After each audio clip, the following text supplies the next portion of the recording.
Waiter যখন খেয়াল করছিল না ঠিক তখনই সেই নারী তার কাপড়ের বোতামটি খুলে দেয়, যার জন্য অন্য পাশের লোকটি স্কার্টের সঙ্গে যুক্ত ছিল।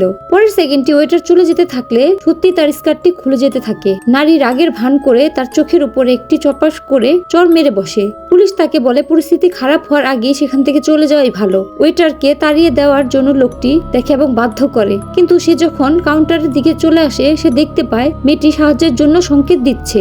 এটা দেখে সে হঠাৎ বুঝতে পারে এটা ঠিক নয়। এই সময় লোকটি নারীর আচরণ সন্দেহ করে এবং তাকে নিয়ে যেতে চায়। তখন ওয়েটার নিশ্চিত হয় যে নারী সাহায্য চাইছে, তাই সে দৌড়ে রান্নাঘরে ঢুকে পড়ে। ঠিক তখনই লোকটি হঠাৎ করে নারীর হাতে একটি চিহ্ন দেখতে পায়। সে নারীর হাত ধরে পরীক্ষা করে। চিহ্নটি মুছে গেলেও সে বুঝতে পারে কোনো ঘটনা আছে। নারীটি আসলে তাকে নিয়ে যেতে চাইছে। এই সময় ওয়েটার এক প্লেট চা এনে তাদেরকে থামায়। লোকটি রেগে গিয়ে ওয়েটারকে সরে যেতে বলে। ওয়েটার তাকে বলে একটু আগে যা হয়েছে তার জন্য তার কোনো টাকা লাগবে না। লোকটির কথা শুনে সে বলে এটা একটু ফ্রি।